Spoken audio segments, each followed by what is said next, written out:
Oh yeah, okay. Only boys.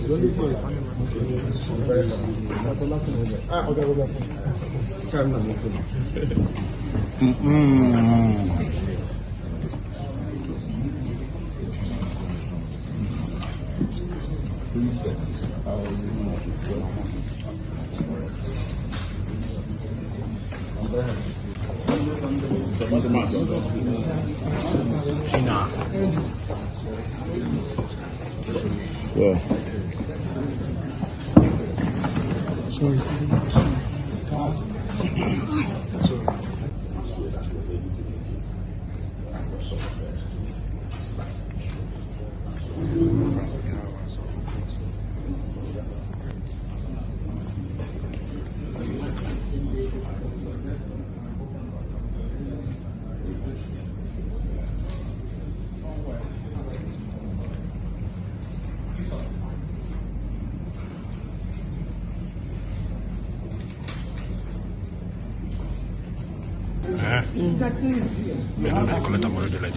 I'll tell them to say, sir, this permission where I go take, they hope you serve me for the rest of this hearing.